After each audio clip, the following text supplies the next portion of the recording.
I guess we'll do a little intro. Hello, audience. This is Colin Yerkeson. My name's Arlen Moore.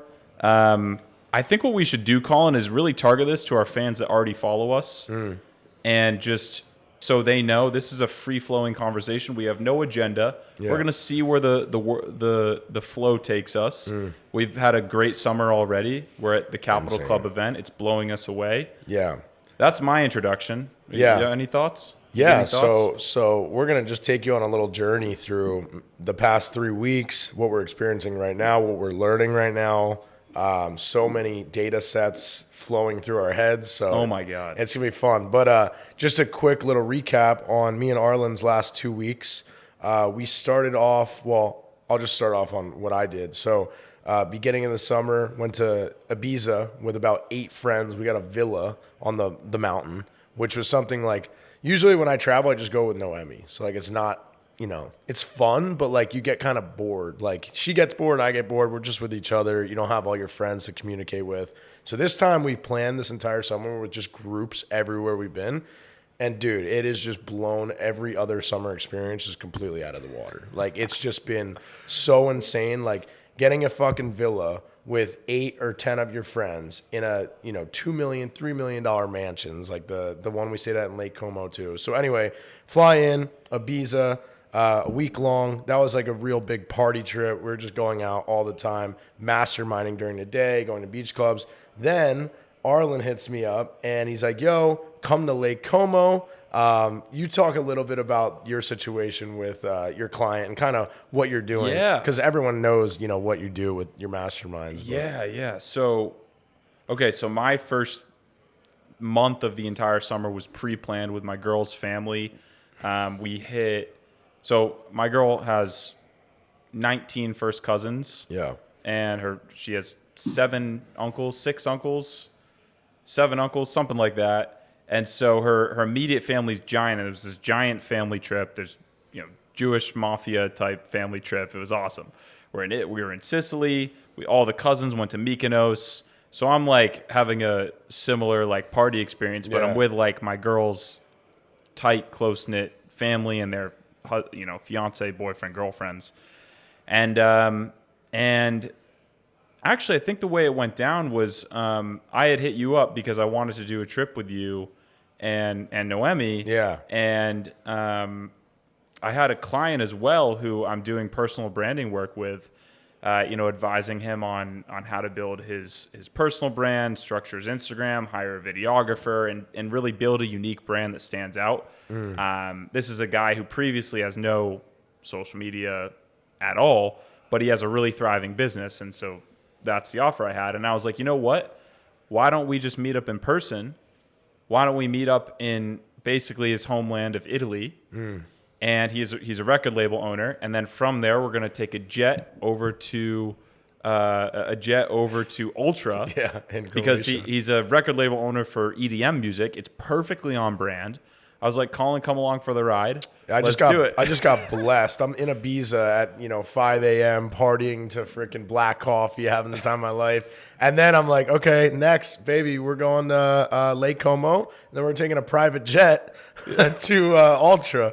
So Yeah. just like back to back, like, if I was 21 years old, actually I was 21 when I was in Barcelona on my trip for school. I was studying abroad. And like, dude, this is like the epitome of exactly what I dreamt about 5 years ago. Like, I'm going to get rich so I can come back and do this shit for real, Yeah. not with my grandma's credit card and my dad's credit card. Dude, yeah. I want to live this life for real, and I'm going to figure out how to do it. And I was literally talking about that on the trip, like with my college friends, even though we were like getting drunk and shit. Like, I was still super motivated. Like, dude, like, we got to think of a business idea. Like, how do we do this shit for real? And everyone else is like, yeah, like, let's just get drunk. And like, so that was kind of where the seed was planted for me, like traveling and having that experience. I'm glad you brought back the story there. When I was 18, that was the first time I went to Europe, and I was actually super depressed at this point in my life.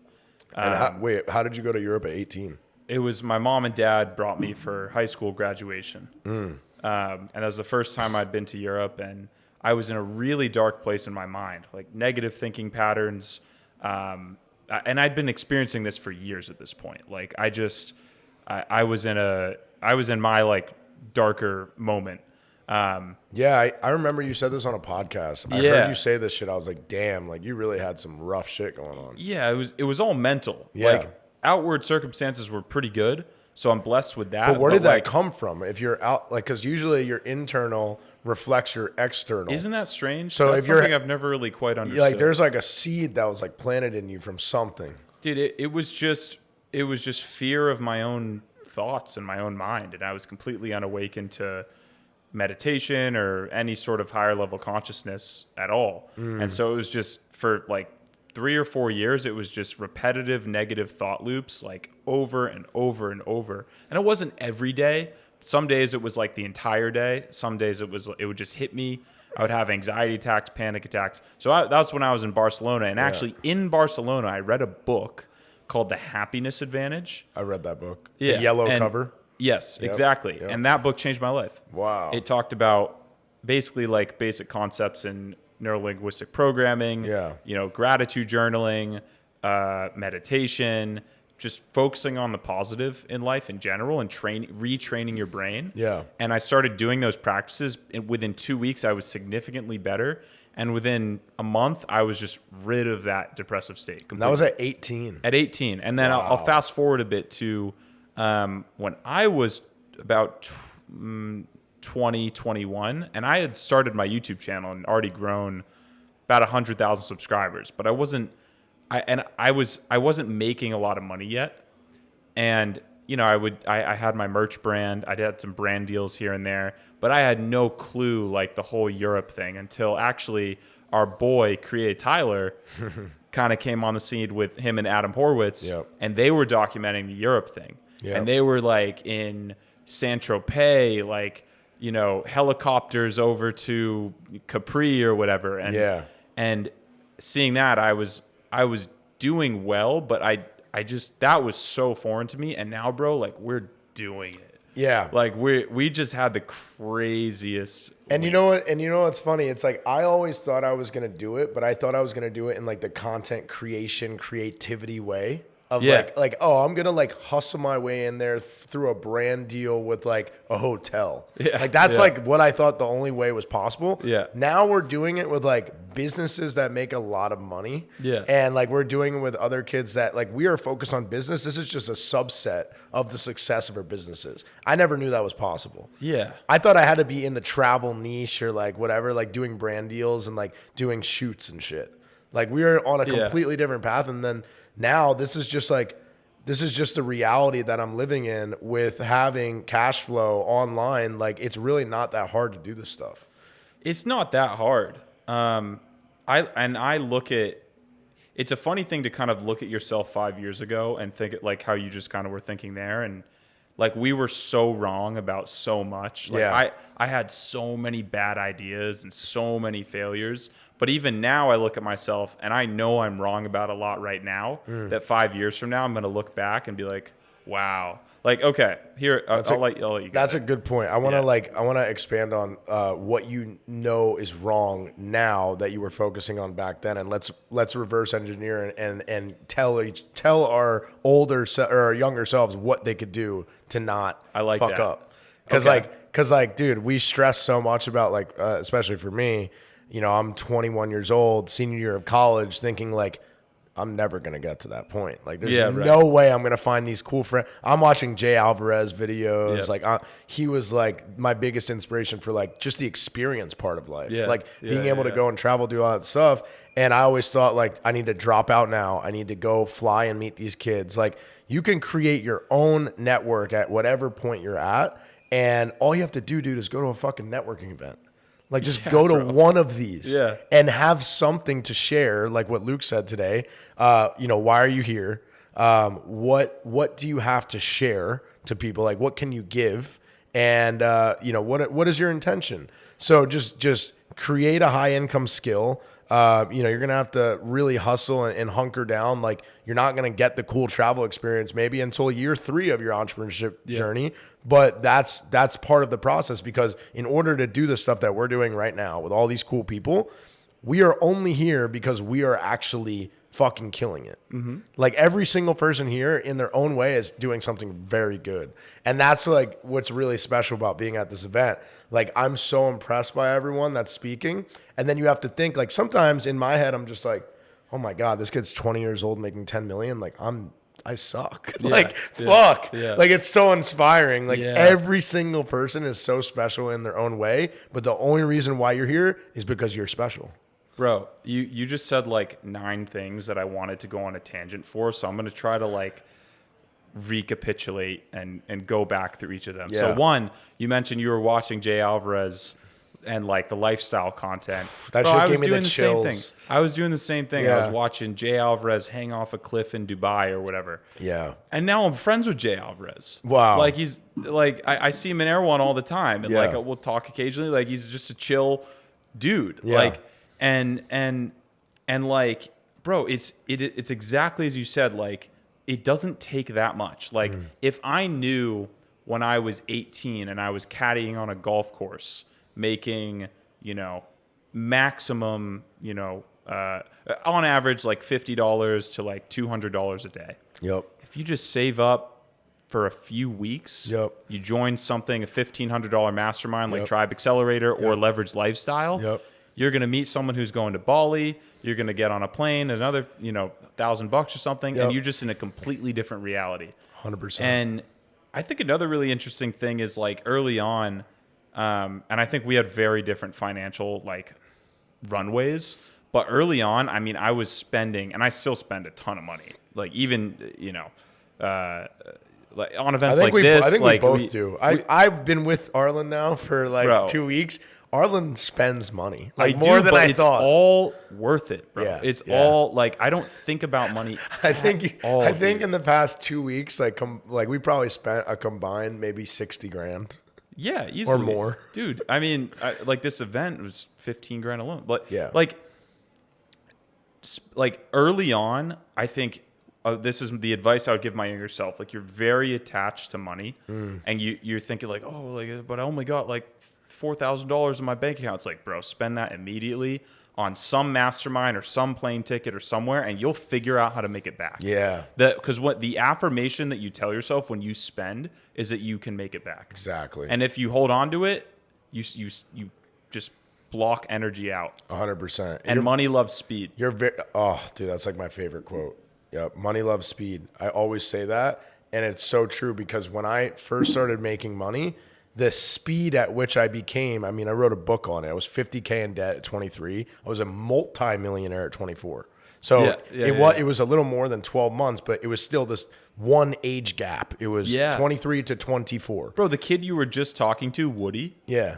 Dude, so I think I told you this. Woody's dope. Yeah, so he, I think I might have told you or Daniel. Ecom guy, Bro, right? so he told me last night. Yeah. First of all, it's really cool. All these guys at this event know who I am. Yeah. From like short form or stuff with you. Same. Like, Dude, I don't even have my name tag. Everyone's like, Colin. Yeah, I'm exactly. Like, whoa, it's crazy. So Woody told me last night, he's like, bro, I was on a sales call with you last year. I don't know if you remember. And like, I couldn't afford your program. And now I'm making 100K a month. I'm like, Now I can buy 20 of them. yeah, motherfucker. exactly. Dude, exactly. it's It crazy. can happen. Yeah. Dude. So back to the speed thing. When you start with the momentum's very hard to gain, but very easy to lose. So once you have it, you need to fucking keep it and you need to step your foot on the pedal and go, bro. Mm-hmm. So like when I started, I had 2 income streams. I had my Instagram growth was, bringing in 10K a month. Then I learned a new income skill, which was credit, that was bringing in another 20K a month.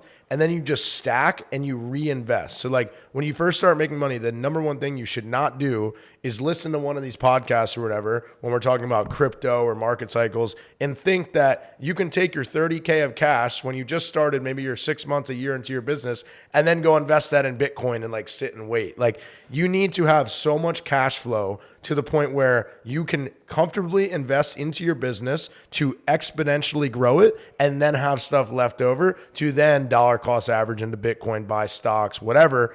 That is how you need to invest. And that is something that was so important to me. And I did that so right to the point where like every dollar I had coming in 2020, I bought my flight pass on American Airlines, $7,000, so I could then travel the world. Immediately started traveling, moved to Bali, bought a sick villa. Dude, in Bali, I'm not kidding, I had maybe $4,000 to my name when I got there because I invested everything else back into the business.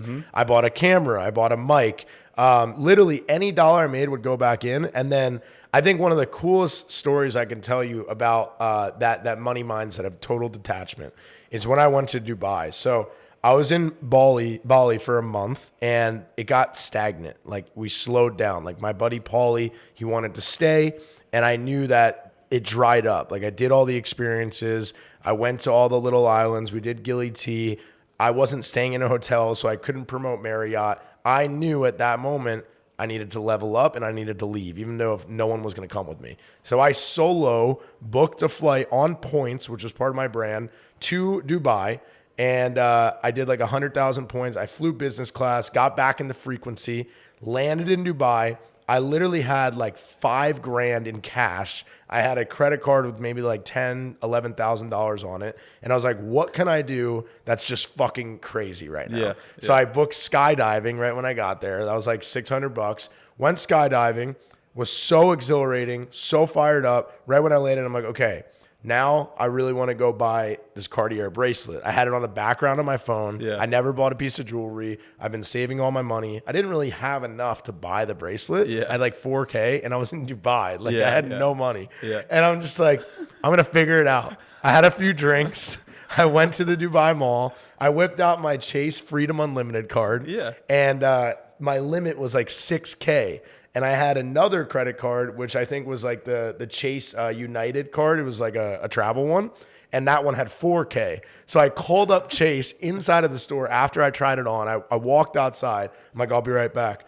I called Chase. I moved the limit from my United card onto the Freedom card to combine it to $10,000, which was like what I needed for the bracelet. Oh my And God. I went back in there. It got denied like 3 times because I was in Dubai. I'm buying fucking jewelry. I've never done that. I finally get it cleared. I swipe. It was like $7,000. And I got the bracelet on. I go up to the Burj Khalifa and I pay for like the private little tour. You get to like drink tea, have hors d'oeuvres, and like you walk out on like the 100th floor balcony. And dude, I'll never forget. I filmed this like little video, like, you can do anything. Like, I was broke, this and that. Like, I just bought this bracelet, whatever. And my frequency, bro, up there Yeah, in that moment, bro. I felt like I was levitating. And I'll never forget, it was $7,050 after taxes. I flew to Vegas like the week after, and I wrote down in my notebook, I was having a tough time because I literally had no money left. I was like, holy fuck. Maybe I did that wrong. Maybe I shouldn't have spent all my money. And then I had this like epiphany in my meditation. I was like, I deserve this. This is what my future self would be doing. I'm communicating with my future self. He's telling me to step into this frequency. This is what I deserve. I said, I will make $7,000 today. Supreme Patty giveaway came up. You remember the little promotions? Yeah. I sold 4 giveaways for like, I think it was like $2,200 a pop. My profit ended up being exactly $7,050 Wow. in one day. Wow. And I paid off my credit card. I now had, my cash back in the bank account, debt free again, with the bracelet, with the frequency. Yep. And I affirmed it to myself and I did it. And then that was just a start. And that started a whole trend of me trusting myself with stepping out on the risk curve and just fucking going all in and just not worrying about it. And that's, dude, now we just do it on way larger scales. Yeah, it stays the same. It's almost like you keep getting retested at that level of faith Yep. that you have in yourself. With bigger and bigger, With bigger purchases. levels. Yep. Like the 15K for this, I tell Arlen, I'm like, yo, dude, like, you should come to Capital Club. Like, it's incredible. Luke Belmar is on his shit. Great speakers going. You're going to love it. Arlen's like, how much is it? Never watched a Luke Belmar video, podcast, anything. He just sends him 15K in Bitcoin, and now he's here. Dude, And what have you said so far about like the first 2 days? Like, you walk in. The first 10 minutes changed my life, bro. Like, it was worth it the second I got on the plane to come here. Exactly. You And know? you knew it was already like the way you told Chloe when we were with Chloe when I was like, yeah, it was 15K. She was like, Are you serious? You're like, yeah, I'll make at least a $50,000 client from Dude, it, at least one. Bro, And you're so confident on that. you know what's funny though? Like I could get five $50,000 clients from this event. Yeah. But in the first day alone, I have made, I would say, 25x my investment in what I've learned. Like the stuff I've learned, and also the frequency that I've picked up here is crazy. I don't know if you saw my message in the Telegram. I saw that. Dude, You're like I'm buzzing right now. The energy here is amazing. Yeah. And you know what it is? It's like a strange spiritual phenomena. It's the mastermind phenomena. Yeah. But Yeah, like 100%. everyone in this hotel, right? Not everyone, but there's 115 guys here at this event.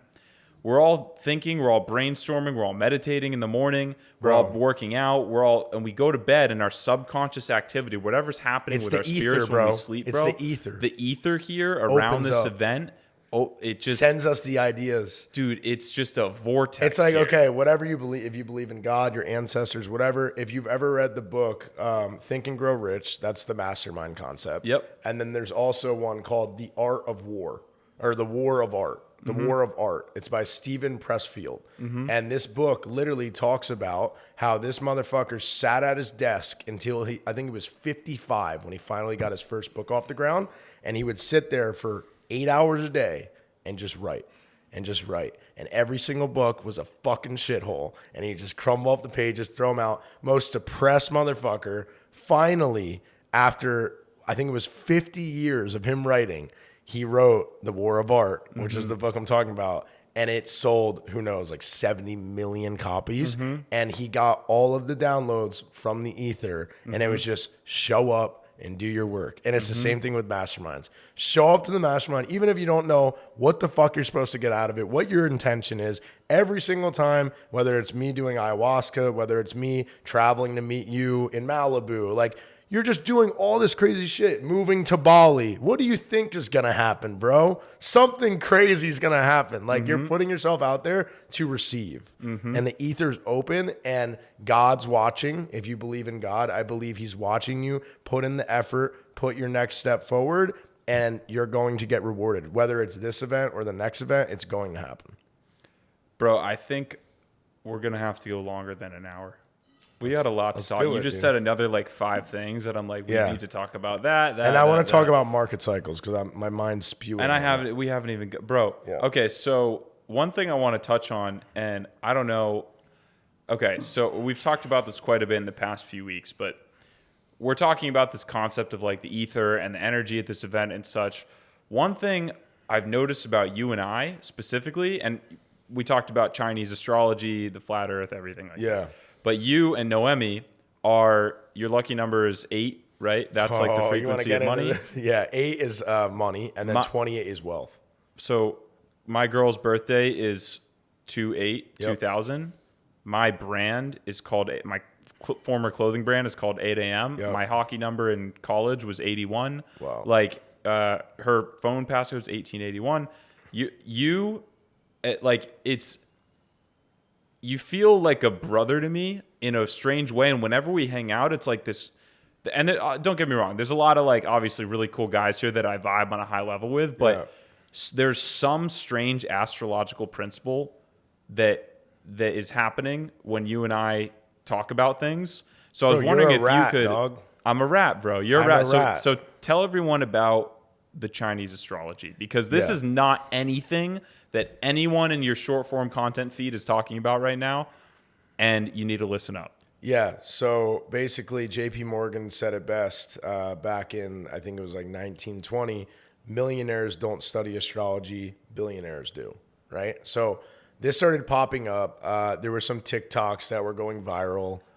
Gary, GG33, I actually ended up paying him once I did some research for a phone call where I sat down for an hour with him, and I just gave him my birthday and I gave him the time I was born. And this motherfucker gave me a masterclass.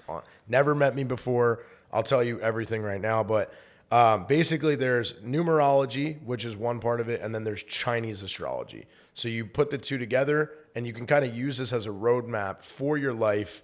And, you know, the way you plan out your events, the way you do your meetings, the way you lay low some years, the way you invest in certain things.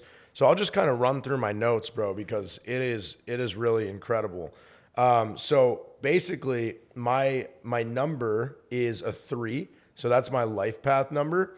And what's really crazy, And that's based off your birthday, or yeah, based off Okay. my birthday. Yep. So I came up in 2020, right? That was my come up year. Yep. So 2019, I quit my job, right? I had this crazy, the most spiritual energy I've ever had in my life in 2019. I went through a lot of shit. I got drugged. I was at the point where I was just so depressed from using drugs and alcohol constantly. What And year was this? 2019. Yeah. Okay. So it was my first. Insane year for me too, bro. yeah, it was my it's first- So that's another thing that you're like, our life path is just like, Yeah, because we're both rats, and your rat year was 2020. Yep. So everything that I'm You're saying, 96, yeah. you, Yeah, obviously, you probably yeah, have right. the same story but different dude, events. it's so nuts. So 2019 was basically my bear market before the bull run. I Right? got gutted in 2019, bro. I got my insides ripped out. But yes. Oh, continue. okay, yeah, we'll talk about that. Yeah. So I'll do my story real quick on this, and then you'll do yours. Okay. So basically, 2020, after I had the worst year of my life, I quit my job in 2019, and I made the decision that I'm gonna fucking make this life like the best life I can make. I'm gonna make my character someone that I want to look at in the mirror and be like, fuck yeah, like you're awesome. And so I just dedicated my life to entrepreneurship and getting out of debt and traveling the world and just being a badass. Like that's what I wanted to do.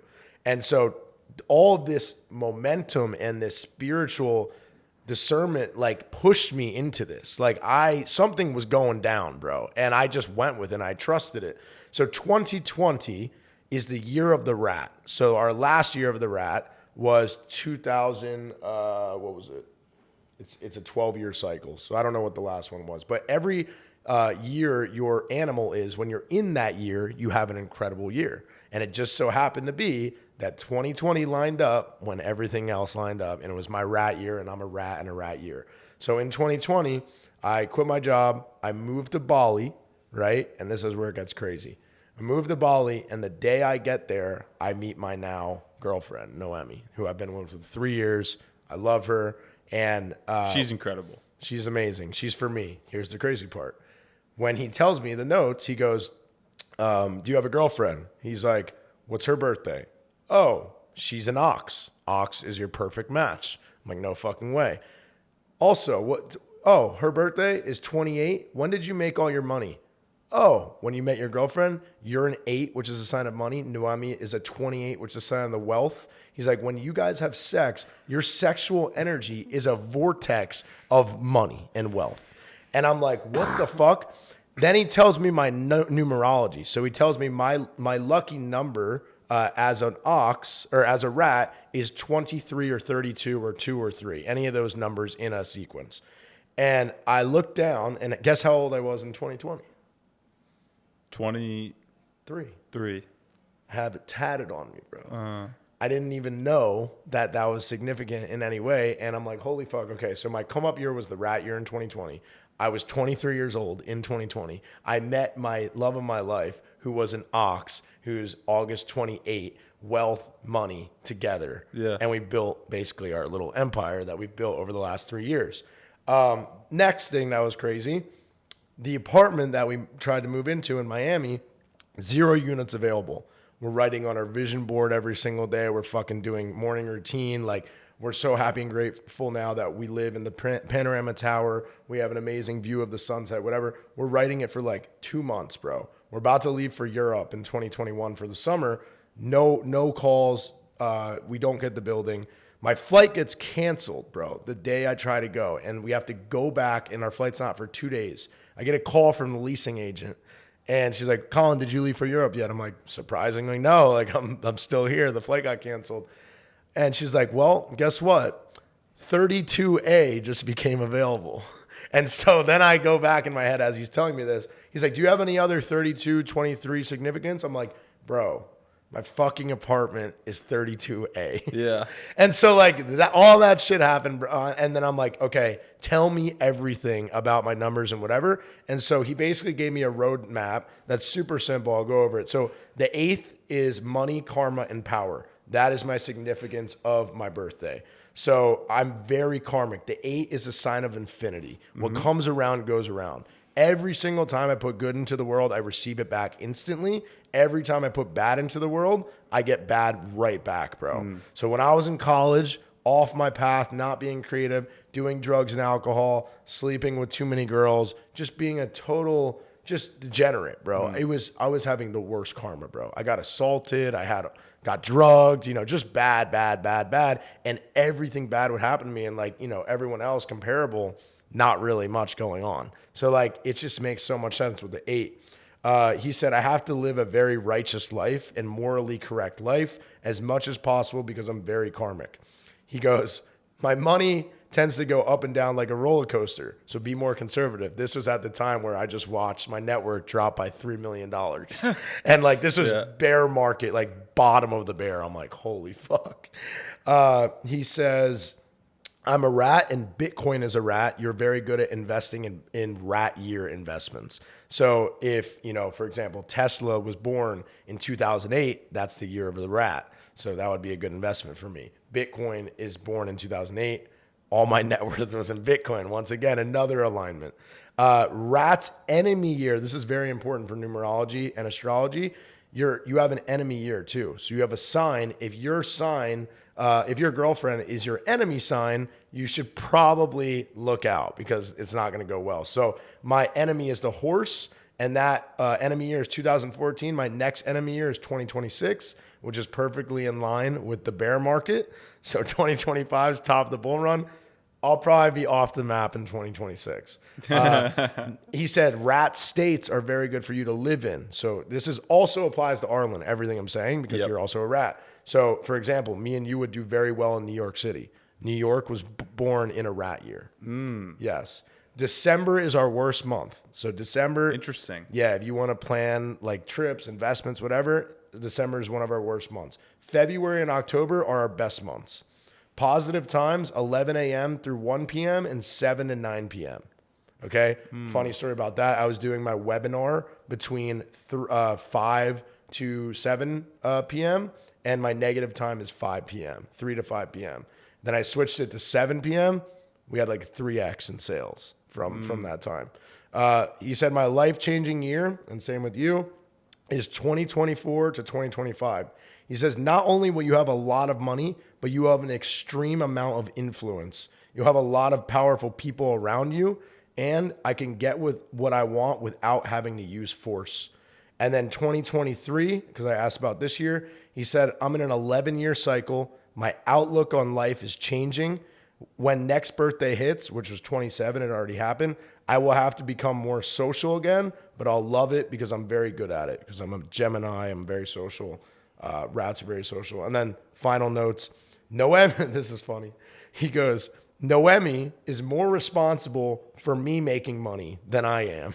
And it's true, bro. Yeah. Right when I met her, everything took off.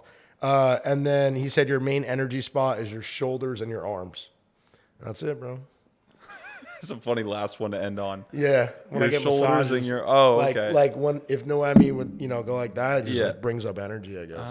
Okay. Yeah. So I highly recommend. I don't know how much this dude is anymore. I'm sure there's tons of numerologists out there, but I mean, this guy told me things. He's never met me before. He doesn't know who the fuck I am, and he literally told me things about my life that are 100% true. And so this model, the Chinese astrology model, is based on the Earth being flat.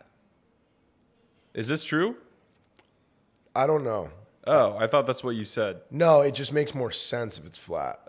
Because how the fuck are we gonna look up and see these astrology signs perfectly if we're spinning? I thought in Lake Como you told me that Chinese astrology is based on flat Earth, and zodiac astrology is based on the globe, which is why it's so confusing. For example, like a lot of in my personal experience, I haven't done a ton of research here, but the normal zodiac is a little bit confusing. It gives you a lot of ambiguity. Yeah. Like if I look at if you look at like I'm sure if you looked at like your zodiac for you and Noemi, maybe you have you? Yeah, it's not that accurate. It's probably like if they said like you and Noemi are a 87% match. Well, what does that mean? Yeah. A B+ match? That's confusing. We're a perfect match, bro. You guys are. That's why you guys are. It's really cool to see. And Your relationship with Noemi is really cool. I have so many friends in relationships, and I don't know if I've seen a healthier couple. Thank you, bro. Not like obviously you guys are in great shape, but I mean Yeah. like emotionally and like the way that you treat each other is really inspiring. Thank you, I think brother. people should genuinely look up to that, and I think that's important to say as well because and we could potentially go. I don't want to go too far into my dark moment, rat year, Yeah. whatever it was, but. I had a relationship that on social media looked really positive. Was this 2019? Yeah. And I just got We had gutted. the same, Bro. and then your 2020 was a come up. 2020 was absolutely a huge come up. I invented Maxi. I met the guys at Hoobie. Like I what's got a crazy? house in the Hollywood Hills. Yeah. Like, bro, it was Dude, insane. me and you are gonna have the best years at the same time and the worst years. Dude, I at the think same that's time. kind of why I like hanging out with you. Because like whenever we're hanging out, we're just in such like we're in a similar area. Yeah. And we're just like floating. Yeah. That's kind of what it feels like. Dude, it's gonna be awesome the next 2 years, like watching our shit together, Yeah. and experiencing it together. Yeah. Especially what I just talked about, because we're in line with the same exact things. Yeah. It's gonna be nuts. But What should we talk about next? dude, I want to talk about you making money in the bull run, bro. The bull run. Yeah. Like this coming bull run. Yeah. Okay. Just we have basically here where we're at right now. A lot of these kids made a lot of money in crypto, and they're in crypto NFTs. My stance in the last bull market, I don't know if you followed my stories last bull market that much, but I was just the biggest Bitcoin maxi. And I still am a firm believer that Bitcoin is the only hope we have at a peer-to-peer money that can be completely uncontrollable by the deep state. So I think, I will always have a bag of Bitcoin, a significant amount of my wealth. I'm talking 40, 50% of my wealth in Bitcoin locked away forever. But now that I've experienced a full market cycle, a full business cycle of, Federal Reserve dropping rates to 0%, them doing QE, which is money printing, them, pumping assets up to the moon, and then basically, what happened? Inflation got too high. We've been talking about this a lot. How did they bring that down, Arlen? They raise Interest rates. They raise the interest rates. They tighten up the monetary policy. They suck money out of the system, and they bring the whole party down. I didn't understand the catalyst of what stops a bull market. I was cheering on inflation as the number one thing because it is that drives our assets up to the moon. But also, inflation is a double-edged sword, and it can actually ruin the bull market because when inflation gets too high, people can't eat. So they have to the Fed has a dual mandate, right? Price stability. And they had to bring that down, and they did that through raising interest rates. I watched the FOMC meeting. I watched Jerome Powell say that they were going to start raising interest rates. I just didn't understand it. Like, I didn't know what the implications were. Thought there'd be a lag effect.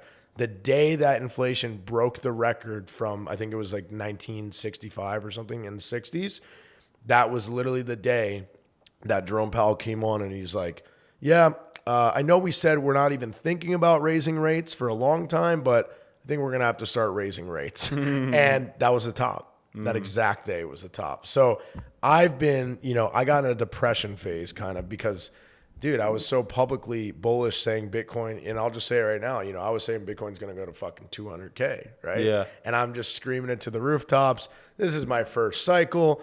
I just made my first couple $1 million. I'm on top of the world. I don't think anything can go wrong. And, I was wrong about my thesis. I was definitely going to sell some if it went to 100K, but it never got there. And I didn't even think of the implications of what if it didn't. So I've been studying this entire time in the bear market, in the depths here, watching my net worth drop by $3 million. What can I do different in the next cycle? And what I can do different is now that I understand how these cycles are initiated by money printing, low interest rates, narratives. Now I can position myself and my friends in coins and narratives and stocks that will be primed to do very well during cycles. And then we know the indicators of exactly when to step out. And that's when they start raising rates, when they start, pulling money out of the system, we can slowly exit out, and then we just multiply their money. Capital Club, bro. It's create, multiply, preserve. Me and you have created. We haven't multiplied yet. I multiplied, but I didn't secure it by selling. So we are all in the multiplication phase. Some people here are in the preserving phase, like Luke, for example. So all you have to do, bro, and for everyone watching this, you have to do the create phase for maybe 4 years, if that. Some people get lucky and make $2 million in a year. You literally, if you are in line with the next bull market or business cycle, all that means is when there's easy money flowing. So when rates are at 0%, banks need to find yield on their money, right? Everyone wants to find yield, right? You went on Celsius, you went on BlockFi. You don't want your Bitcoin just sitting there. You want it to make 4% or 5%. So banks do the same exact thing. When rates drop to zero, the Federal Reserve is no longer paying banks to hold money in the reserves. They say, hey, rates are at zero. You have to now lend your money to investors and banks and hedge funds to find the yield. So when that happens again, that is when money flows out into the markets. Projects are created, altcoins pump, narratives get created because the money needs to go somewhere. So once you understand that, if you have a pile of cash that you've diligently saved up from your business, this is the time where you can literally skip 10 years of work in your life by just placing your hard-earned money into the right assets, pulling them out at the right time. Then you finish the multiplication phase. Then you have the preserve phase, which is pretty easy. You put some in long duration bonds, you put some in gold. You could even get a fucking family office that's very well known, that's, very conservative. You're looking for 4% a year. If you have 20 million, bro, you just put that in, a couple different asset classes that give you conservative returns of 4%. You don't have to work again. So we're right there. We're one cycle away from having that opportunity to pull out and then enter in the bear market. Once you enter, you put, 30% of your money in Bitcoin, you don't touch it for 10 years again. So that is all I'm really hyper focused on. And I feel like my knowledge of it is so much more than refined. Refined. And I have the pain that goes with it now. Yeah. So I really think my brand is going to turn back into me just going through my experience with investing and multiplying my money. Yeah. And that's everything else is going to be on the back burner. Bro, So I love the Capital Club mantra of create, multiply, preserve. Yeah. Because so many entrepreneurs, myself included, have focused on the create, as you were saying. Most people are spending, 4 years in create, but what can happen is you can get stuck in create. Yeah. Because when you know how to create, you kind of feel on top of the world. You're like, well, I can create whenever I want. Forever. So I can just create forever, and creating's fun. Yeah. But then you experience some pain like Colin, like you have. And fortunately, knock on wood, I haven't experienced a pain like that in my life so far. But that'll inspire you to talk the level at which you explained everything you just spoke about, to the point where someone who doesn't know about the multiply and preserve and the Federal Reserve and interest rates and all that terminology. Yeah. What I recommend the beginner listener do is actually just take that last 4 minutes that you just said and to listen to it piece by piece and dissect each word.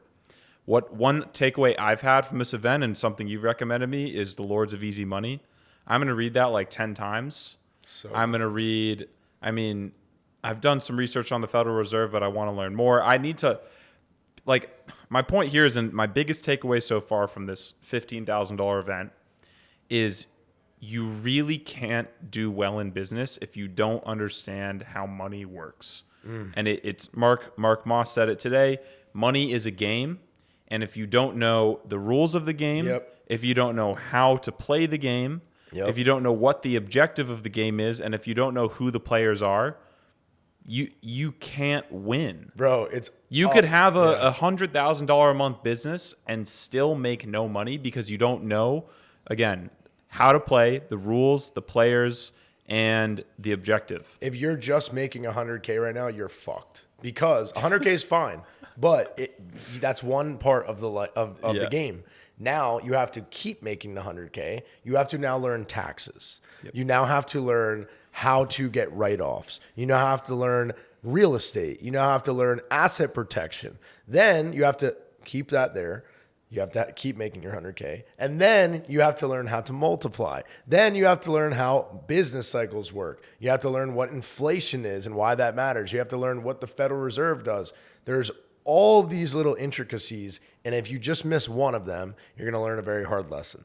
So there's so much. It's fun when you think about it. Like now that we're with all these crazy motherfuckers, and we're like laughing on this podcast, but you know, it's like the undercurrent of what we're saying is like, you're gonna have to put in some fucking work. It's hard as fuck. And if you're just watching this right now, and like we're floating, whoever's listening to this has such high energy. Like, oh my god, this is fun listening to this, and then we're like, no, this sucks. Yeah, but it's step by step, right? So like if you're in your journey right now, like whatever I just said about Bitcoin, Federal Reserve, business cycles, this is going to go right over your head. You need to focus on step number 1, create. Then come back to this when you have your first 100K, you have some employees, then you're like, oh shit, okay, now I need to learn about taxes. You go step by step. Do not think that you need to get a tax advisor on your first $10,000 month.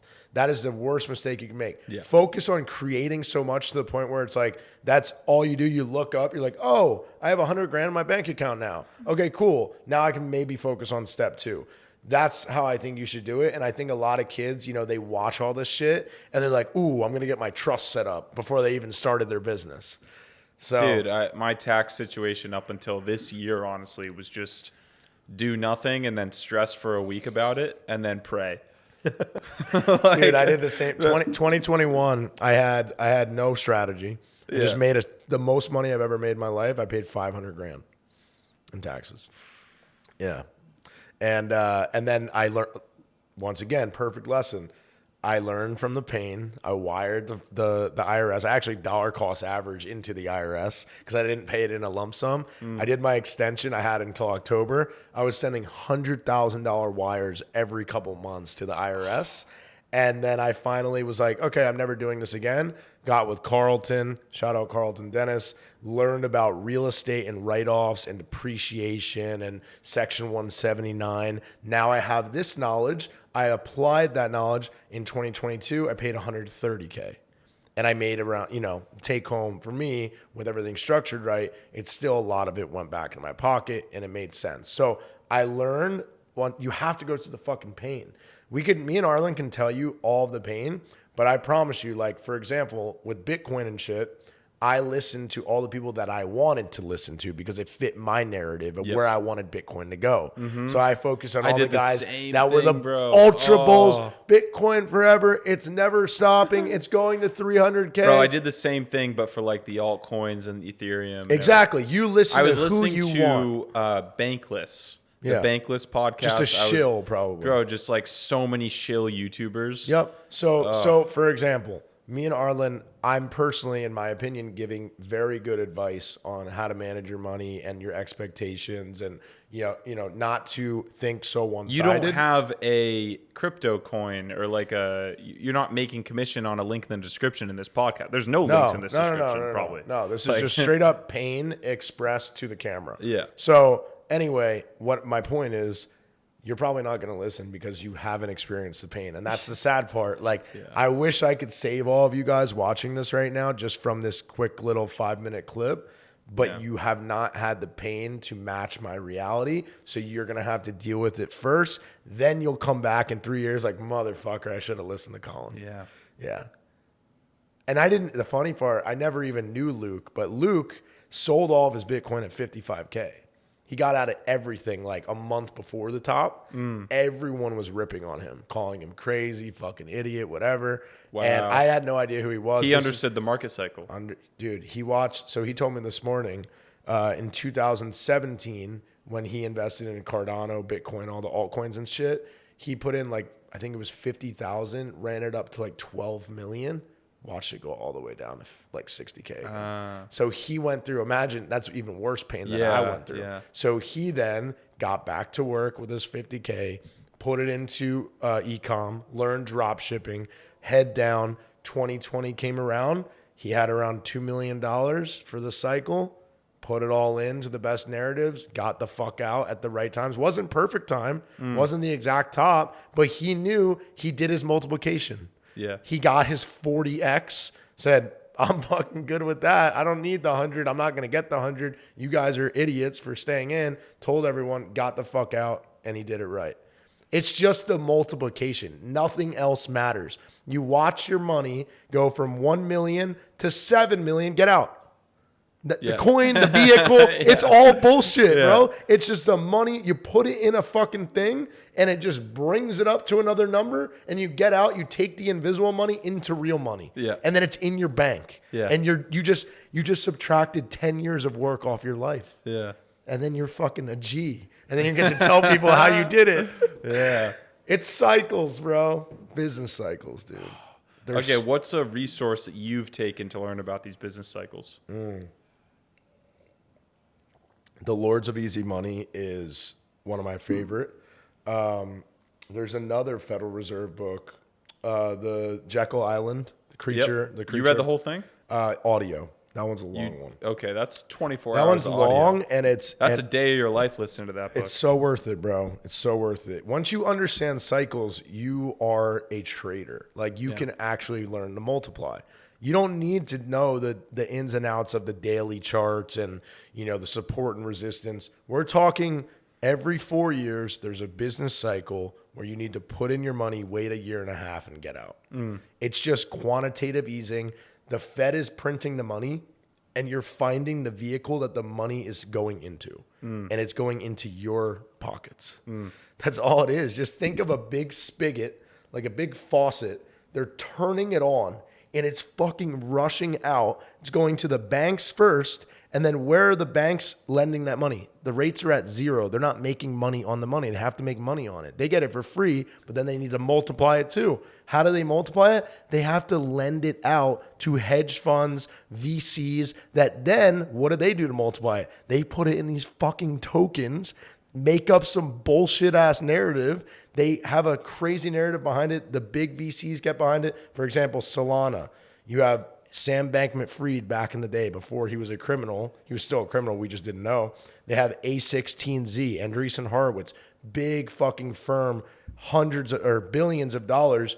And these motherfuckers are VCs. They're venture capital from Silicon Valley. They did this shit with Twitter, Snapchat. They know how to brand this shit, bro. So now they're just doing it in a vehicle that they know they can get even way higher of a multiple. You just find out these narratives. And how do you find out the narratives? You come to shit like this. You get in the right rooms. You pay for a crypto mastermind. You network with kids who've also been through a cycle. Know that there's idiots out there that haven't been through a cycle like I was, saying that Bitcoin's going to go to 300K. You have to find people that have been through pain and been through 2, 3, 4 cycles to actually know who to follow. You take your money. When the money printers turn on, you get positioned in these coins. You wait a year and a half. You get the fuck out. Yeah, I wish I knew this.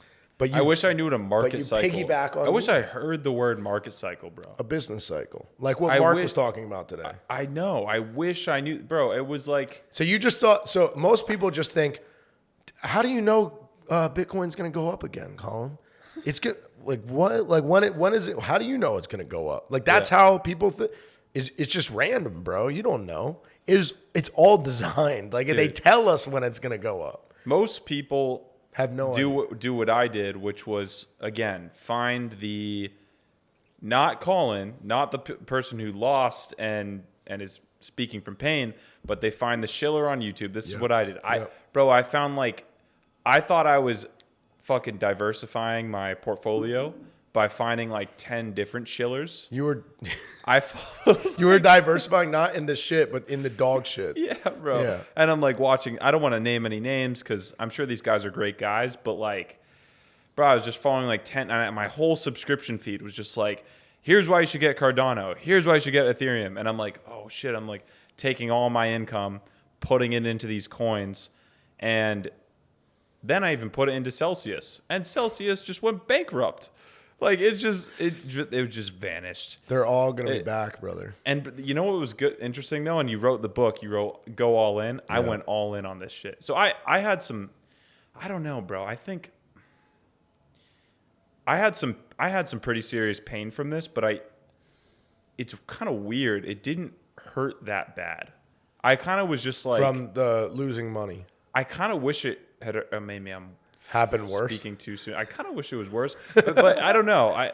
Just so the pain This jabs you a is- little more? This is like the interesting part about meditation and the spirituality side of it is when you meditate, you become okay with almost anything. And I'd been through such hell in 2019 that like that happened, and I was just like, okay, I'll make it back. You know? Yeah. So, yeah, I don't know. Well, you're with me, brother, this Yeah. year. I mean, you know my pain. You know I'm just in it for multiplication. So I mean, I know I need to do that. I'll tell because you my it's- moves. It's I'm gonna read Lords of Easy Money. I'm gonna read all these. I'm just gonna program myself. I'm gonna know more than you next time. Next time do we it. do a podcast, I'm gonna teach you some shit. I'm ready, bro. I'm ready. I'll What's take that next? bet. We got more energy. I know we do. Yeah. Man, I'm down to talk about anything, bro. We talk about personal branding a bit. Yeah. Power of it. I'll ask you some personal branding stuff because you, I think, are one of the best people that I've ever seen be able to storytell on stories. I love storytelling, but more for sales. Mine's a little more like 5-1-30, which is like, hey, I'm looking for 5 people that want to get a 6-pack in the next 30 days. That's like a random offer. But that's kind of like what I've learned that back in 2019. I break my stories down into just sales at the end of the day. But you do sales, but you do it in a way where it's like you're telling a full drawn out story, going on all these different tangents, taking people through a journey, and then relating it back to your product and service. So maybe you can kind of tell me how you Sure. started that, or like. So you want to talk about Instagram stories specifically? Fuck We yeah. I we think could that's one drop of the some- most valuable money makers in the world. I mean, me and you have Yeah. made all of our money off Instagram stories. I think people would enjoy this. Yeah. I think there's some secret sauce I can drop here. I've never talked about this on a podcast. Let's do it, bro. Okay. I barely tell you this kind of stuff in private. So I'll release some secret sauce. Let's go. Okay. So, first of all, what is an Instagram story? It's an important platform to understand, in my opinion, because it has several qualities that make it very, very unique. The first is that it's 24 hours. So, you post an Instagram story and you have 24 hours to see it. So, after 24 hours, it's gone forever unless you add it to a highlight. And So there's the a reason built-in, there's for a that built-in scarcity There's a already. built-in That's- scarcity. Yeah, that's beautiful. increases the value immediately. Yeah. The second quality of Instagram stories is that nobody can comment on them. So you can experiment by selling every single day if you want without people on, for example, Twitter selling, oh, you're shilling your course or your, whatever. And even though selling is serving, everybody who has a brain understands that. Sure. I think people should sell more and as much as possible. Yep. Because at the end of the day, anything you sell is solving a problem. 100%. So the more you sell, the more problems you solve. 100%. So you don't have to deal with the negative Nancy's. And not only is it, you can't comment on it, the reason you can't comment on it is because it's a direct portal to messaging you privately, one-on-one. So it is an access portal to a high-level person in their direct message box. The third quality, which is probably the biggest reason I enjoy Instagram stories, is because there is a artistic and creative element to it. And the formatting is such that you can very easily deliver a brand aesthetic and and video content and an emotional experience through visuals and through art and design that you can't really do on any other platform in the way that it is presented. Very like you true. can present any, portrait and or horizontal mode of art, whether it's video or an image, without text at all even. Yeah. And you can overlay text on it, of course, but like the amount of intention I put into like communicating a certain emotion or a meaning in just a single image that I post, people would probably be pretty taken aback by. But like It's your mind's canvas put out into the world exactly in the fastest like way possible. perfectly. And then there's a scarcity aspect to it. And then people can directly message me and say, wow, this is cool. It's Arlen's thoughts just slowly disappearing. It's just my brain just like boom. Yeah, and I have a question based off of your design. You always do red. Why red? For Tribe Accelerator specifically, I do red. Yeah.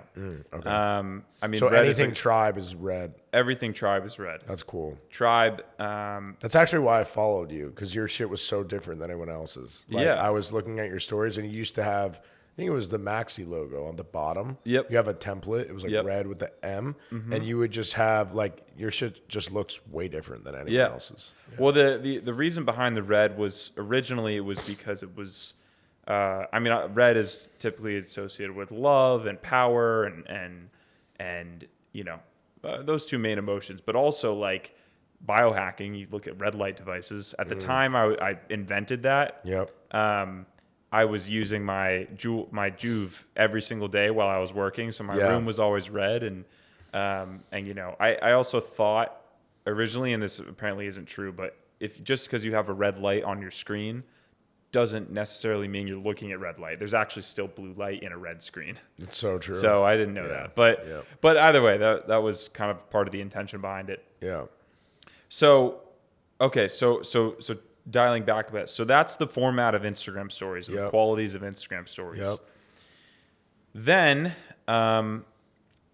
you go into how do you decide what to post? A lot of times for me, my Instagram stories are kind of like my public journal. I'll do a meditation, I'll do a workout, I'll do a sauna session, a breathwork session, whatever it might be, chanting affirmations or something. And from that state, I get some sort of download. And ideally, I get some kind of universal download, and I share it in some way. The ether again. From the ether, exactly. So you just put it up to the ether. I do. That's the ideal. But here's the thing: sometimes the ether doesn't always And you just provide gotta for you rip immediately. it from your fucking depths of your soul, or what? Well, the alternative is just taking action. So Yeah. sometimes I'll sit down and I'll be like, Yeah. all right, I'm going to do some stories. I know I need to do some stories right now. Let's Sure. do some stories. Yep. And I open my phone. I'm like, Fuck. I got nothing. Yeah. And I'm like, wait a second. Take so much action, it overwhelms the thinking mind. Oh, this is. And then I go, okay, post one story, boom, one's up. Okay, post another one's up. And then like 3 or 4 in, I just hit a flow, and the ether is like, yeah, there you are. It's like, I tested you again, and you Yep, passed. You yep. took the action, Yep. and then you just get the download. What about state? Because I think for me, state is very important. Like if I just wake up, roll out of bed, and I start posting, it's not going to be as good as if I jump in a cold plunge or hit a workout first. The energetic state that I'm in as I'm posting? Correct. Yeah, I mean, that definitely helps. But to be honest, some of my best stories I've actually maybe ever done were even like hungover, like just in a terrible state. Wow. And I don't know maybe exactly why, but you know, It just comes. it just yeah. It and just I think happens. it's your consistency too. It's the biggest thing with flow state is consistency. If Yeah. you want to access flow state consistently in something like creating compelling Instagram stories, and that's what, bro. When I really rip the Instagram stories, it's a Yeah. complete flow state 'Cause your portal's my, open. My girlfriend will be trying to talk to me. I'm like, babe, no, I can't hear you. Like, I've been with you on the trip, bro. Like even like at the table at the club, like you're like You just ripping. disappear into the ether, and ripping. you're just Yeah. channeling. And the thing with consistency for you is your portal's wide open, whereas Yeah. like with people that story once a week, their portal's like this. Yeah. And so it's very hard to get it out. And even for me personally, like I used to story, I think just as much as you with talking to the camera. I was a big camera talker, and it kind of went away. And I think it all had to do with me getting humbled with Bitcoin. Like I knew I was wrong on something. So I was very, I knew I had to go back to the drawing boards, and I wasn't able to just be as like, hey, like I needed to learn and take time to learn a deep lesson Yeah. before I come back on. Yeah. No, Yeah. I understand that completely, bro. Yeah.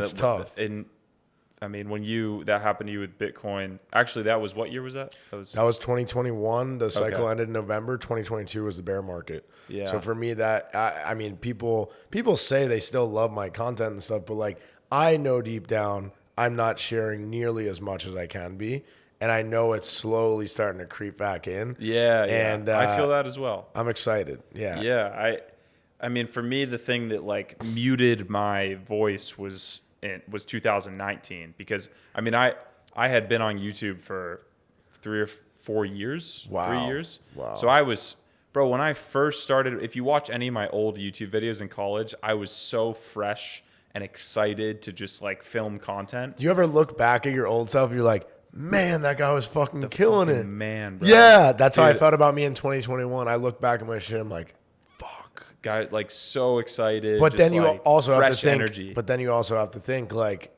you needed to learn what you learned. Like this is Yeah. part of the journey. You can't Oh, just yeah. go like you can't just be like, okay, I'm gonna be that kid again. Like, Yep. no, there's a reason why you're Yeah. not that anymore. Exactly. Yeah. So I think I mean like we're talking about Instagram stories a bit. We could talk a little bit more. It's Yeah, not keep go into more of like your strategy because Sure. I think you said you were gonna say some things that you've never really shared. And Yeah, so I mean, one of them is people might notice that I actually rarely speak. And the reason is because most of the time when people are on their Instagram stories or they're, scrolling their content in general, I don't know what the exact percentage is, but I would imagine like 30% of people are not in a quiet room with their headphones on. Ooh. So they're not listening to what you're saying. They're tapping through your face, or they just see it and they're like, "Oh, well, I can't." I'm in the grocery store, that's or so I'm on true, the train. bro. That's so true. And so that's why I started posting paragraphs, because even no matter where you are, you can pause and you can read. And you have to learn hooks, sentence starters, and basic copywriting. All Instagram stories to me it's like the new email newsletter. And if you understand sales, you understand marketing, you understand how to write a hook, you start off your Instagram story and here's another beautiful thing is like you understand not only copywriting hooks but visual hooks, and you combine the two together, and it's just lethal. It's like you can do things where It's there's Twitter just on crack. there's just no chance someone could skip this, because Yeah. you've got the image, you've got the hook, and then it's limited 24 hours. It's like there's so much of the psychological cognitive biases that people just can't skip this thing. Yeah. Not to mention you've got a follower account attached to your name. The only thing that stories are missing is a virality element to it. And I wonder if they'll ever implement that. Like that you're allowed to keep it up longer? No, like, why isn't there a stories discover page? Well, sometimes they add those little stickers for like holidays, and you can hide it in your story, and it brings it up to like 20,000 views. You just taught me something. You never done that? I've never done that. So like no. they have like Chinese New Year, for example, and like if you place the Chinese New Year sticker on your story and you post it, it will go to the Chinese New Year little circle on the stories tab, and when you click that, you can see all of the people that you follow that posted that sticker. Your story views go 20x. I've gotten like 40,000 views on a story Wow. from that. So you just put your offer, or like for you could do a sequence of like every single one with the Yeah. Chinese sticker and do one of your like storytelling things. Yeah. Crazy. Look out for the next one. They do them I on will. holidays and shit. Yeah. I mean, I do wonder like what the targeting is around that. Like, who are you getting? Yeah, I don't know. You're probably getting some weirdos. Chinese New Year and like Yeah. interested people. But no, it's only followers that you do. But it just retargets shows your. Oh no, Exactly. yeah, okay, yeah, I know what you mean. Yeah. Okay, yeah. I mean, another one is like just use the features that Instagram's giving you. Like that one, obviously they want it to be promoted. Like anytime you do polls and you're increasing the amount of Polls, engagement. yep. Also, okay, so here's some very interesting psychological sauce that I got from my friend Marcel Klein. He's a hypnotist. He has some success courses and programs and such. And he told me that during his seminars, this is fucking crazy shit, but he basically hypnotizes the entire audience. And they know they're being hypnotized. And it's a seminar, and he hypnotizes them to become more successful. But part of hypnosis is getting people to comply. So he's on stage and he says, "Hey, raise your right hand if you're ready to make a lot of money today, okay? Raise your right hand if you're ready to make $10,000. Raise your right hand, or raise my left hand, of course, but raise your left hand if whatever." And he'll get people to raise their hand thousands of times, or not thousands, but hundreds of times during his 2 or 3 day seminars, and anchor the feeling of raising your hand, or for example, making a fist or doing a gesture like this, to the thought of making money. Okay? So not only is he getting people to obey him by getting them to do an action, but then he's anchoring the feeling of doing that action to something like making money or feeling abundant, right? So you can actually, and I've experimented with this, you can do the same things by using the features that Instagram Story gives you. You can use the polls. You can use the little slider tool. You can do the quizzes. Most people think, oh, just do a quiz to kind of see what my audience is thinking. What if you view the quiz as almost like a compliance mechanism, where you're actually getting people to answer a question? And when people do something that you ask them to do, they're more likely to do something else that you ask them to do. And the more you get people to do what you want them to do, the more they're going to do what you want them to do. 100%. It's a strange little like. That's what I do in my webinars. You got to Exactly. Say yes. It's all, yeah, exactly. You get them to say yes, type 1, type 5. This is, I don't want to say it's dark marketing, but it's hypnosis almost. It's hypnosis. It is absolutely hypnosis. Yeah. All success coaches use hypnosis. They just don't call it hypnosis. Tony Robbins is the biggest hypnotist in the world. Yep. But he just calls it NLP. Another thing that I'll chip in on, one of the strategies that I think made me sell $10 million in 18 months of my stories was showing the lifestyle. Yeah. Like I was People want to hang out with Colin. In 2020 and 2021, I was so diligent at getting the story of the airplane, of me getting in first class, of the fisheye mode of the hotel walkthrough with the infinity pool. And I don't do it anymore because like I'm just fucking over that shit. Like I just want to enjoy my fucking room and be in peace. Yeah. But that was like the number one priority, and I put music over it. Like, you know, Kygo or like whatever, and I'm in Ibiza, and like you're going through the house, and you're giving them an experience that they want to live, and then you're putting the vehicle that's going to get them there at the very end. Mm-hmm. So, hey, you know, I got 3 more spots for, you know, this investment at the end, blah, blah, blah. After they just watch that shit, the way I'm going to enter that lifestyle is, number one, getting with Colin, which how do I get with him? I invest with him. Number two, he's offering me a vehicle that's going to give me passive income to get there. So I think when you're first starting out, what I did was I literally documented my story from being a complete broke ass at 50K in debt, showing everyone my bank accounts negative, and telling people on an Instagram post, literally as I have no money, I'm going to go all in, become an entrepreneur. From literally August 2019 to today, I documented the entire fucking thing. Most people won't do it because they're like, I want to make success first and then have something to show for it.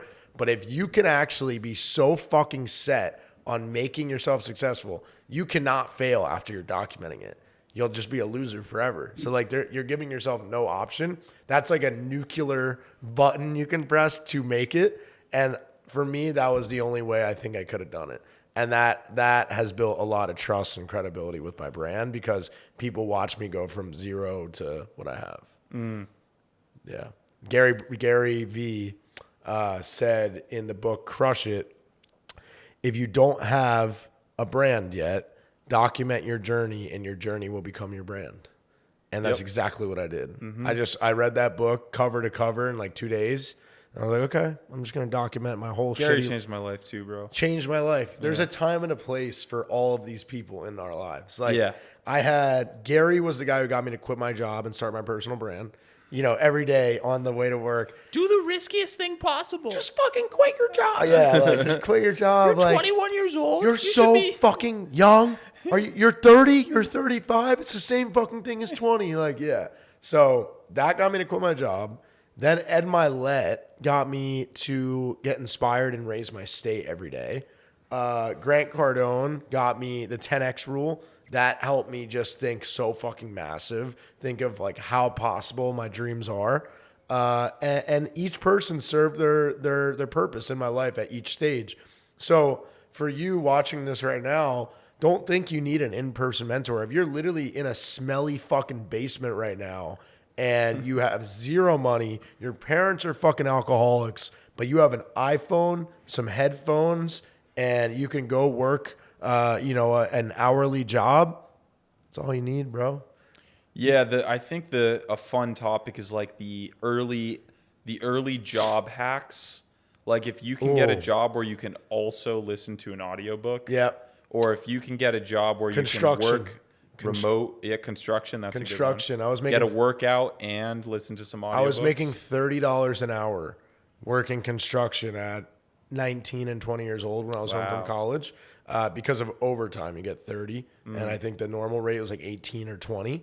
So literally, bro, I could make $2,000 in a 2-week period. Wow. Like, it was insane for that age, and it was brutal. But I had my AirPods in. I was sweeping floors of a construction site for like 10 to 12 hours a day. I would eat my shitty fucking sandwich for lunch, pack some lips, and just like sweep the floor and stack my pile of cash. Yeah. And dude, it's quick money with no attachment. You don't want to get a fucking corporate job because you don't want to be corporate for 30 years. So skip that bullshit. Find something that can pay you $40,000 to $50,000 in a year that you can literally save up. Hopefully it's under the table money. Working pizza delivery boy. That was my thing when I was younger. Literally $100 to $200 in one shift. And then you put that money in your bank or just keep it in cash and then start learning how to invest, buy books, whatever. You don't need college. You don't need school. You don't need any of the traditional bullshit. You just need the internet, some motivation, some interests that align with you, and you just need to go down that path. That's it. We just took a little intermission, so we're going to come back. Colin and I said, all right, this has been a great podcast so far. We've just been floating. So the rest of this podcast, our intention is to just inspire. That's the intention. Let's see where it goes. You want to talk about building a lifestyle of design and what people should follow from starting. Yeah, so you don't want to get sucked into like the money matrix of, always wanting more. I think one of the best things that I did early on was just keep my expenses super low.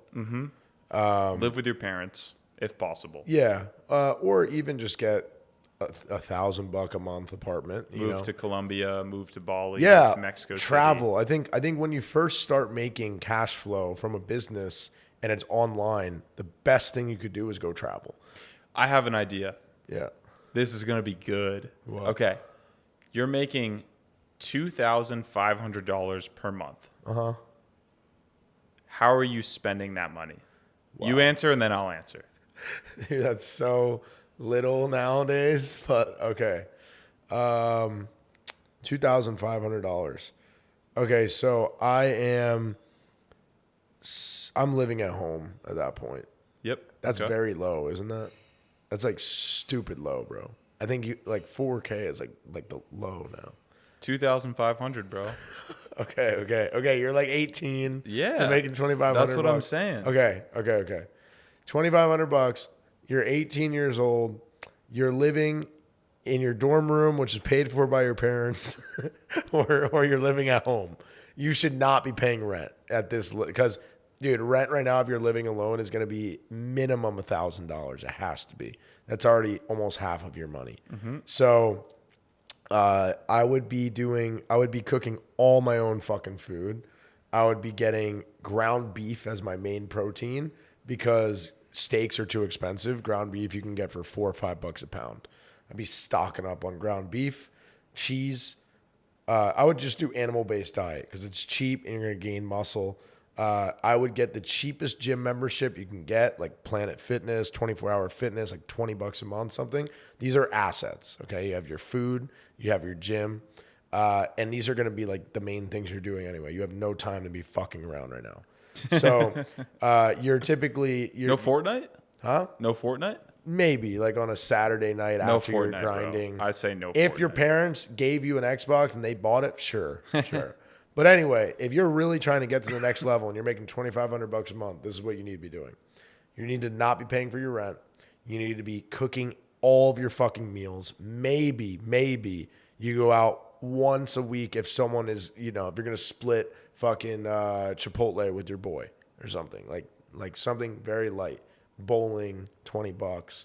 You need to have some kind of fun or you're going to go fucking crazy. Okay. Next, let's talk about iPhone. You need an iPhone. So I don't know, maybe your parents bought it for you, or maybe you can get a secondhand one that's less expensive.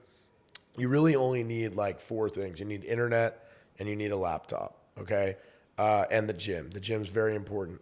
You're going to start a morning routine. Okay. So every single morning you're going to wake up, you're going to write down your goals. So most important task of the day of what you need to get done. You could do like a power list. You could do 75 hard with Andy Frisella. He teaches you this whole structure.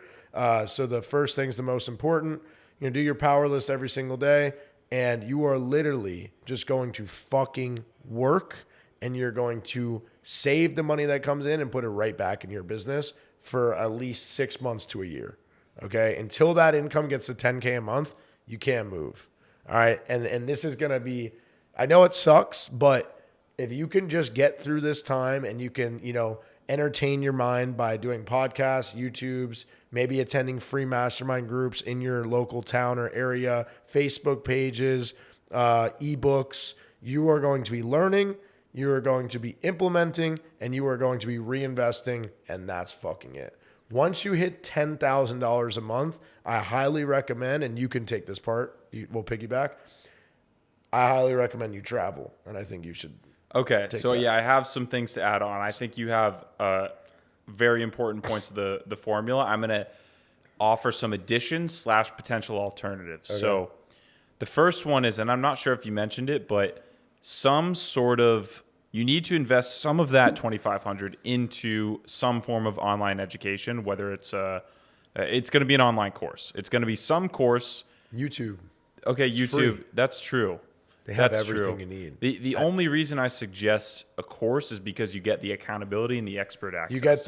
You get the money level up that we were talking about, the detachment. You're starting early already. Exactly. And you don't have to sort through YouTube. You know this shit works. Yeah. There's testimonials to prove it. People have done it. That's true. You just have conviction that if I follow these steps, it's going to work. Yeah, you need to hone in on your skill. So I wouldn't spend, you're making $2,500, I wouldn't spend more than $1,500. That like $1,500 is nice. No less than 500 because you're probably not going to get something that's like that useful. Yeah. 500 to 1,500 is a good range. And I recommend, it depends on your personality type. If you're a very creative person, it's going to be difficult to like really learn, some sort of like a very business focused agency style thing. My point is, pick a business or a course that teaches you a skill set that already fits your existing skill sets so that you have a natural advantage. Example, my first technically business was YouTube, right? I'd been making videos since I was 2 years old.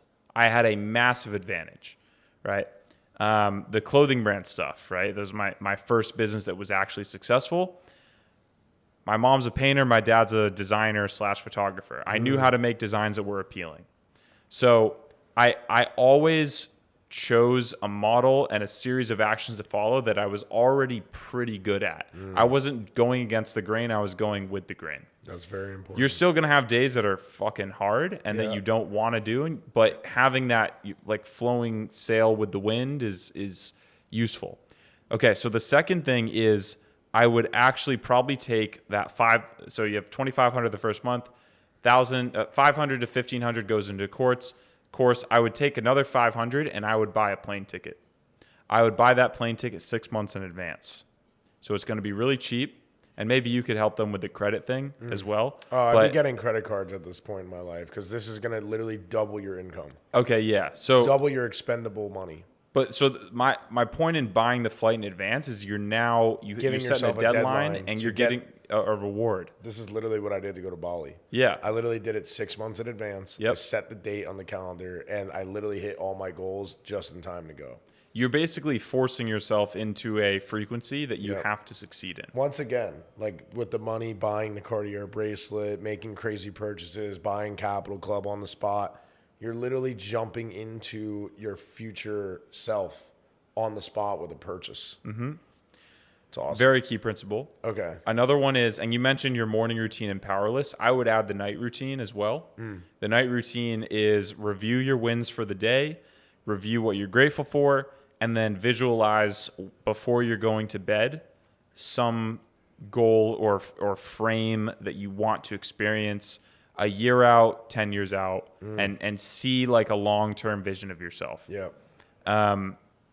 I have a tool called Maxi. I'll just plug right there. It's $50 a month. It helps you with an entire framework. And you'll also, since you're paying $50 a month, you'll actually be accountable to do it. Yeah. I think it's an incredible investment. Okay. So I think that pretty much covers a really pretty good plan. I have something to add. Okay. If you're Okay. watching this right now and you're like excited, you're like, oh my God, I want a clean slate. You can make a clean slate in your life like right now. Yeah. Like people are so caught up in like, but I have this job and I have this girlfriend and my mom doesn't want me to do it and I'm supposed to go to college. Bro, this is your only life that you know you're going to have. Like this is a video game. Yeah. Like you can literally start this tomorrow. This sounds fucking awful, but like anyone watching this can literally leave home tomorrow. Yeah. They can literally get a fucking bullshit job or start making money doing sales online, make $2,500 a month and start from nothing. Yep. And starting from nothing's better than starting from all your fucking bullshit that you've carried for the past 10 years. Yeah. Okay? So like sometimes you have to let go of all of your fucking friends that you think are your friends. Don't worry. Those friends were your friends for that time, but there's new friends waiting for you at the next level, okay?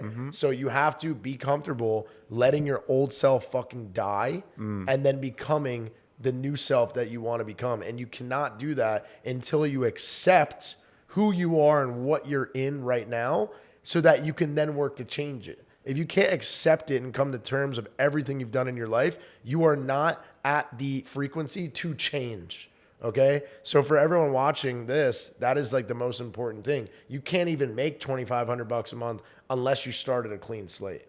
Okay. So I think that's very important for a lot of people watching, holding on to baggage. We're giving so many tools that like people could just break this podcast up and just spend like a month on it. Yeah. Bro, okay, I have another exercise. This is for people who are like, but okay, I think I want to pack my stuff up and move to, Thailand, but can I really do that? Like what happens if I go broke?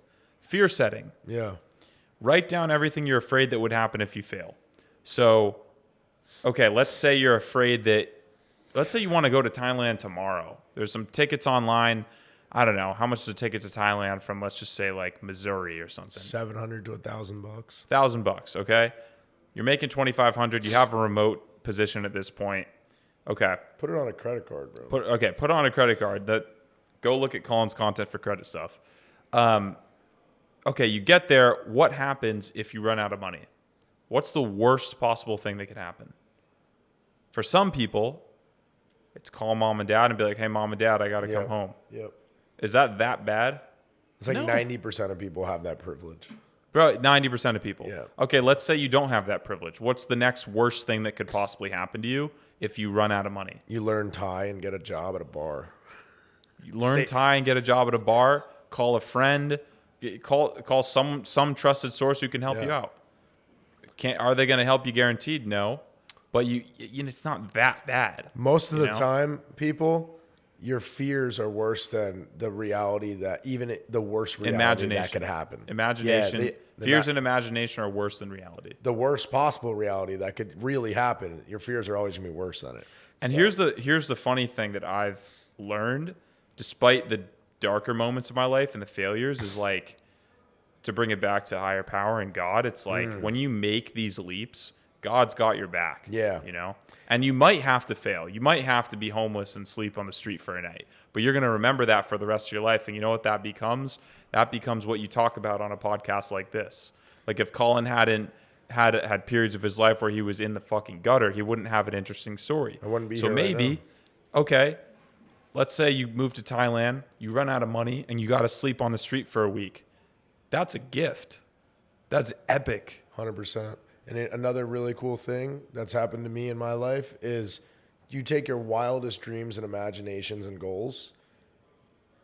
What if it could be 10 times crazier than that and 10 times better than that? You don't know how good the good side can go. And for me, like, I didn't know I was going to move to Bali and on the first day meet the girl of my dreams. Yeah. That was not in my plan. Yeah. That was in God's plan. Yeah. So you have to think like, we always think the worst possible thing. What about the best possible thing? Yeah. That's a great affirmation. It's I say this sometimes. The things I create are even better than I imagine them to be. 100%. What's the next level? 10K a month? Okay, yeah. Let's do one more and then we'll end it off. Okay. Okay. So I think 10K a month. I think Iman Gadzhi said this is like the most fun part of your life. Yeah. Like Yeah. 10K a month, like you just got out of making zero money. Now you've created your own world and you're literally printing magic internet money, running around like a video game character with tokens to finally spend. Yeah. Like you don't have to worry about taxes. and if you've done everything right, you know left your parents' home, so you don't have rent, you have no car, you have no expenses, and you have $10,000 a month to play.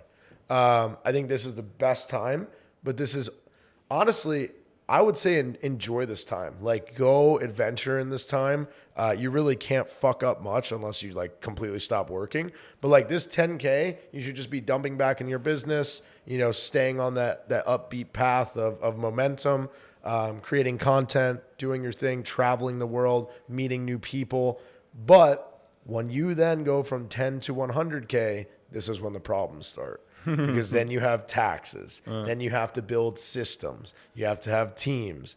You got to figure out, you know, your different bank accounts, payment processors. You could do 10K a month of just Zells and Venmos and fucking bullshit and just be living it. So I think for me, 10K a month was like the time I was telling you about. When I was in Bali, when I went to Dubai, went skydiving, bought a freaking Cartier bracelet with 7K in my bank. Like, you're just doing reckless shit, experimenting, having fun. But just know when you take that leap from 10 to 100K, and we'll talk about this on the next podcast when we do it, that is when things get serious. And then 100K to 1 million, things get even more crazy. You got to become more of a mature adult. You got to be someone that actually makes $1 million. You have to transform into the person that knows how to make $1 million.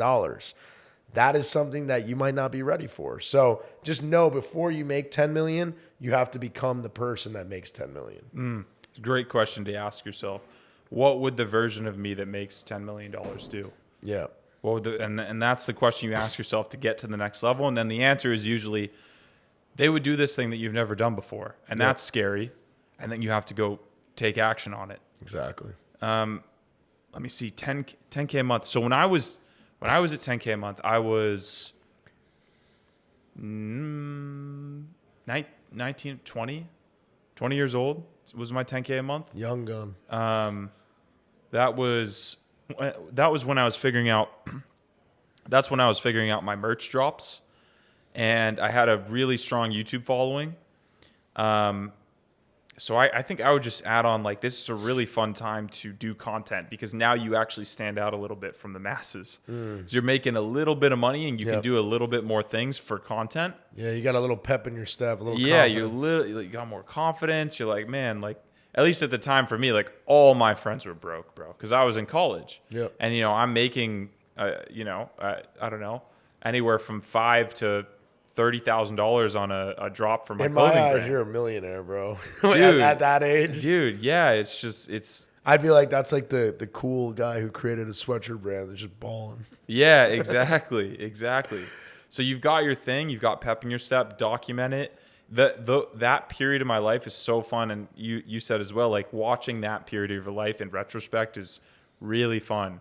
You have such fresh entrepreneurial energy. You know nothing, but it's fun and it's easy.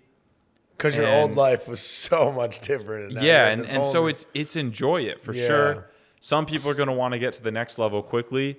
It is a lot more of a headache for sure. Yeah. That's why I said enjoy it. And I definitely did, bro. I definitely enjoyed that. Yeah. I enjoyed it, though, because I thought that having a team was a hassle rather than a freedom. And to a certain extent it is. Yep. But it does give you freedom. There's pros and cons to everything. Yep. Yeah, my mindset back then, and part of the reason I stayed was just because I thought, why would I want any of that complicated stuff? Sure. You know, I can get everything I want, just me, fine. And that's something that you cannot do forever. You can't. You can't. There's no one that you got to level up. There's no one that makes $1 million a year just doing everything themselves. And when you're ready to level up, come to Capital Club. 100%. 15K. Yeah, exactly. This is one of the elite. Save up 2 months. Yeah. Bro, I would have leveled up so much faster if I came here when I was 20 years old. 100%, bro. I've spent hundreds of thousands of dollars on masterminds. Same. Easily. Yeah. All right, brother. Great. That was incredible. Great pod. I hope you guys liked it. Arlen, it was a pleasure. Yeah, if you guys enjoyed this, direct message both me and Colin on Instagram at ARLIN. At On Instagram? COLIN. Yurkison, YURCISIN. You gotta get at It's a Colin, mouthful. You just put in Put us- Colin and then YUR, it comes up. Put us in a group chat and just like start a group chat with us and tell us what you guys thought of this episode if you enjoyed it. I don't know how many people are going to do that, but we'll be able to see like, oh, they like the podcast. I think a good amount. Cool, guys. Well, appreciate you watching. And, brother, it was awesome.